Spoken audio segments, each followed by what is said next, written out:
tenemos, por supuesto, un balance interesante de lo que ha ocurrido en la semana con los temas más importantes. Recordemos que el día viernes la presidenta Dina Boluarte y su equipo de ministros ha presentado el balance de los primeros 6 meses de gestión gubernamental. Ahora, hay quienes señalan que ha sido un mensaje extremadamente positivo, ¿no? Como una especie de autobombo, donde se ha destacado algunos aspectos que el Ejecutivo considera logros. Reconocimiento de fallas quizás, errores no, pero esto evidentemente queda para la polémica. Sin embargo, hay medidas importantes que se deben adoptar, Carlos, creo yo, y básicamente en el sector salud. Hay quienes también señalan que lo importante o lo conveniente sería, ¿no?, un refresco del gabinete en estos 6 meses. Hay algunos sectores que no han respondido a las expectativas y esto podría justificar de alguna manera, ¿no?, este posible refresco, ¿no? Rebajatucuentas.com. Abre puertas donde otras se cierran. Con tasas desde 1.6%, impulsa tus sueños con préstamos con garantía hipotecaria. Empieza este viaje hacia el éxito. Y para conversar sobre este tema, para conocer precisamente cuál es el balance, las fortalezas, debilidades de estos 6 meses de gestión, ya está en comunicación Adriana Urrutia, politóloga y presidenta de la Asociación Civil Transparencia. ¿Cómo está, Adriana? Muy buenos días, bienvenida a Ampliación de Noticias. Muy buenos días, Carlos y Carlos, gracias por la oportunidad. Adriana, ¿cómo está? ¿Cuál es el balance, según la mirada desde la Asociación Civil Transparencia, Adriana, respecto a estos 6 meses de gestión de la presidenta Dina Boluarte? A ver, si tuviéramos que sintetizar en una sola idea la sensación que deja el mensaje del día viernes, creo que es un discurso, como ya lo decía Carlos, un tanto desconectado de las demandas y algunos comentarios que se le hace a la presidenta Boluarte y a su gestión, ¿no? Creo que el principal vacío es no haber reconocido que este gobierno entre en un contexto de crisis, ¿no?, que además desencadena un estallido social que cobra la vida de decenas de peruanos, y no haber hablado de esa situación de crisis inicial de su gestión es sin duda un vacío importante, ¿no?, que además nos lleva a decir que ni la presidenta en tanto jefa de Estado ni el gabinete asumen la responsabilidad política de los hechos, ¿no? Y creo que ahí esa es la principal, omisión que sin duda va a traer consecuencias. Y esto ha ido generando, creo, es reflejo de una desconexión progresiva del gobierno con la ciudadanía.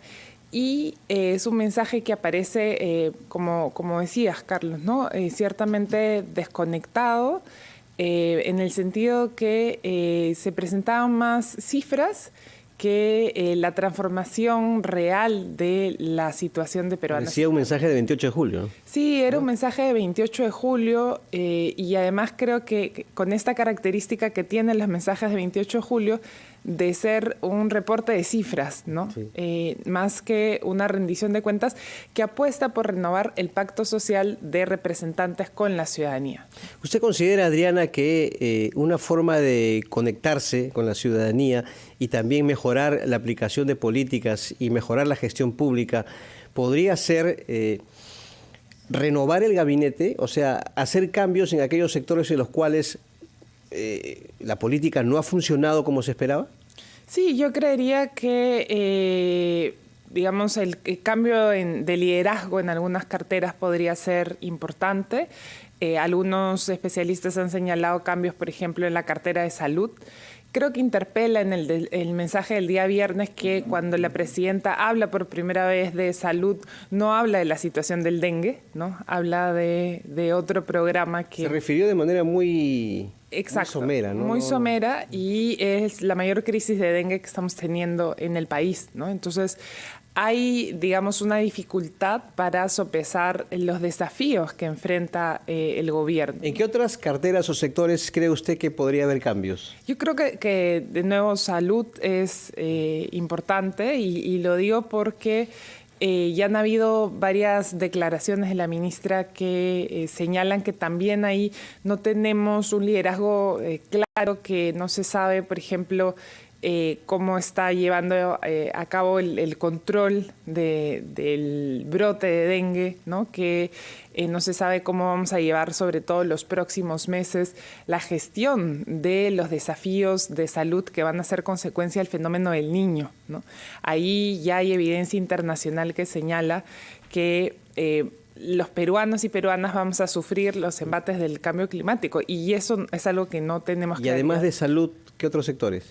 Yo creería que, me refiero a ese, pero creo que también es importante recordar que estaba en discusión el adelanto de elecciones, ¿no? Sí. Esa es una demanda que tenía la ciudadanía, y lo digo porque creo que en los últimos años hemos visto una alta rotación de funcionarias y funcionarios, y que digamos, no quisiera que se entienda que los problemas de un gobierno se resuelven por una rotación permanente de ministros, ¿no? Y eso es algo que ha caracterizado la gestión pública en el último tiempo, trayendo altas consecuencias para la capacidad de gestión del Estado, ¿no? Adriana, y en una mirada más amplia que podríamos tener de la evaluación que estamos haciendo del gobierno, ¿cuáles son los desafíos, pero aquellos desafíos a corto plazo, los más urgentes que el gobierno debería abordar en los próximos meses?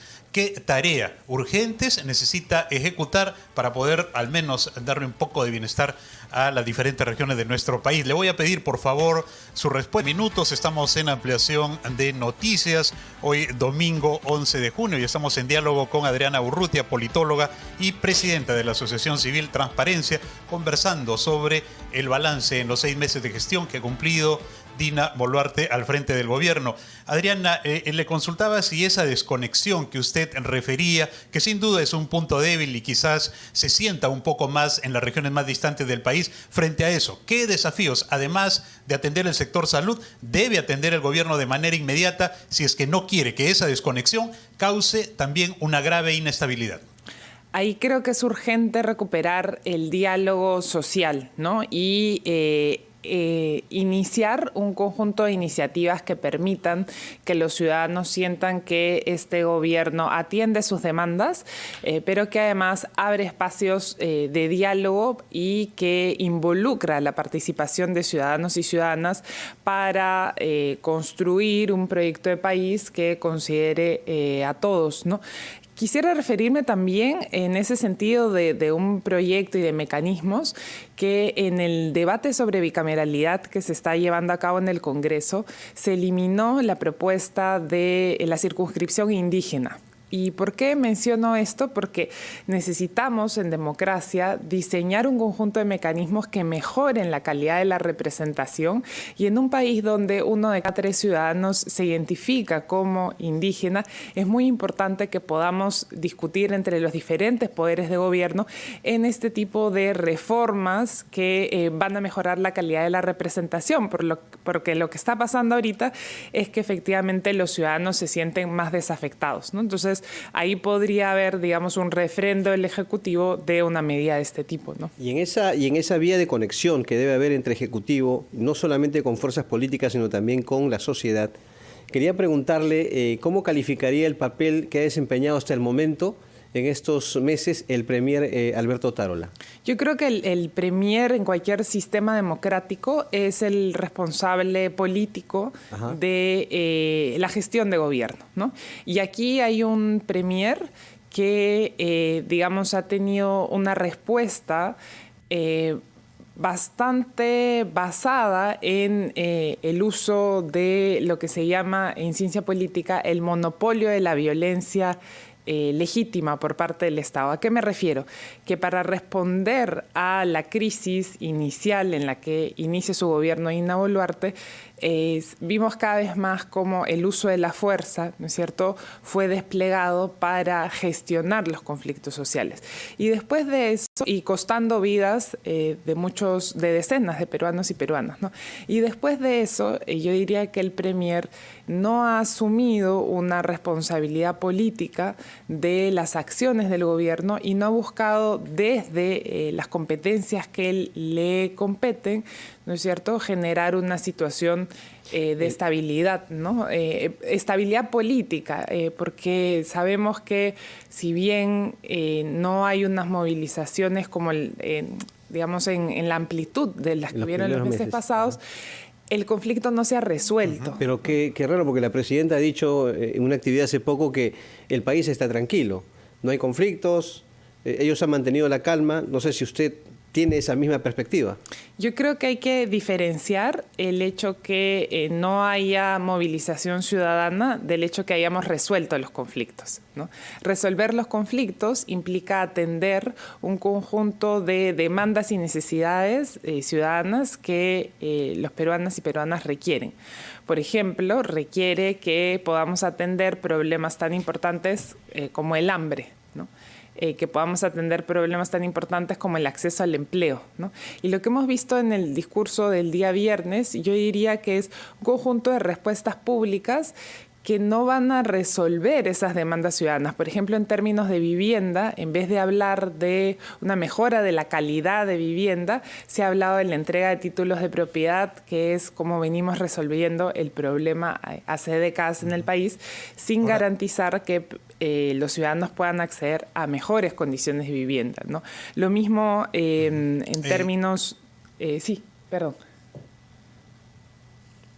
Adriana, ¿qué le parece si miramos un poco a la vereda de enfrente? Porque quería consultarle sobre el papel que ha jugado la oposición en estos 6 meses. ¿Ha estado a la altura de las circunstancias la oposición en estos 6 meses de gobierno?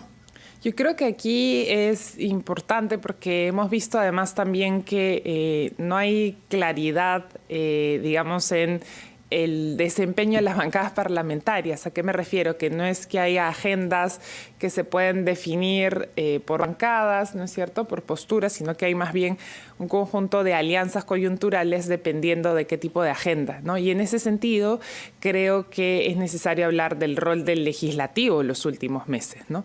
El rol del legislativo ha sido un rol que ha venido tratando de desmantelar algunas de las instituciones que conforman la democracia, ¿no? Hay una propuesta para ejercer control político sobre las entidades del sistema electoral. El jurado. El Jurado Nacional de Elecciones, la Oficina Nacional de Procesos Electorales, que, digamos, complejiza la garantía de procesos electorales transparentes y justos, en el sentido que la OMPE, el jurado, en particular el jurado, son los jueces del proceso electoral, ¿no? ¿Y qué le parece, Adriana, el debate que ha habido en torno a la bicameralidad, el retorno a las 2 cámaras? Es cierto, hay mucha gente que está a favor de la bicameralidad. Podría servir la bicameralidad de contrapeso mismo en el Parlamento, pero la forma y el momento que se da. O sea, ¿cuál es su opinión? Allí es importante primero reconocer que hemos votado nosotros en un referéndum por esta cuestión. Sin embargo, creo que era otro momento político, ¿no? Y entonces por eso es importante que podamos reabrir la discusión como sociedad. Eso es el primer punto. El segundo punto es que el Congreso ya venía debatiendo, incluso desde la Comisión de Constitución el año pasado, esta reforma, pero como parte de un conjunto de reformas, ¿no? La discusión de bicameralidad no puede ser una discusión que venga sola y que se lea como la voluntad de los congresistas de querer encontrar un espacio donde se van a poder reelegir. O sea, para usted este debate o el intento de esta aprobación de la bicameralidad en realidad es una forma que buscan ellos para reelegirse a través del Senado. Lo que estoy diciendo es que esta reforma no puede ser discutida sola. La bicameralidad debe discutirse en el marco de una reforma más amplia, como se ha dicho, de bicameralidad, pero también la discusión sobre la reelección, así como la discusión sobre la circunscripción indígena, así como la discusión sobre cambiar los distritos electorales. ¿Por qué? Porque en el Perú ahorita el Congreso tiene 7% de aprobación, lo cual señala una desafección entre los ciudadanos y sus representantes. Y necesitamos pensar en un conjunto de mecanismos que mejoren esa calidad de la representación. Y como parte de esos mecanismos, la bicameralidad es una de ellas. el hecho que la bicameralidad se está discutiendo de forma aislada del otro conjunto de reformas, efectivamente nos plantea la pregunta de por qué se está discutiendo de esa manera, ¿no? Y creo que ahí los congresistas deben explicar sus razones y dar a entender que ojalá no se trate de un mecanismo que le sirva a sus intereses particulares, ¿no? Y tras este balance de gestión por parte de la presidenta Dina Boluarte, Adriana, ¿cree usted, advierte, percibe que hay voluntad de cambio, de querer ganarse el pleito y tomar el toro por las astas para enfrentar los problemas del país, como por ejemplo la inseguridad ciudadana? ¿O qué es lo que vamos a ver en los próximos 6 meses? ¿Más de lo mismo? Yo creería que es importante señalar que el gobierno ha, digamos, descrito un conjunto de situaciones que efectivamente no hay que negar que han generado una cierta sensación de estabilidad, ¿no? Pero frente a eso, esa sensación de estabilidad no debería de trabajar en un conjunto de acciones que permitan mejorar la calidad de vida de la población y además abordar un conjunto de problemas a los que nos estamos enfrentando, sobre todo después de la pandemia, ¿no? Y pensar cuáles son las lecciones también de gestión pública que hemos aprendido después del COVID, ¿no? Para la gestión del dengue, por ejemplo, parecería que no hemos aprendido nada después de la pandemia del COVID, ¿no? Una última pregunta muy concreta nomás, Adriana. Con las críticas que usted ha hecho a la gestión desempeñada por Alberto Tarola como premier, ¿usted cree que la presidenta debe buscar otro perfil para justamente ejercer un cargo tan importante, además de ser digamos, el vocero del Ejecutivo? Es el nexo que tiene que haber entre Ejecutivo y otros estamentos, otras instancias. ¿Debe buscar quizás refrescar ese puesto de gabinete, del jefe de gabinete?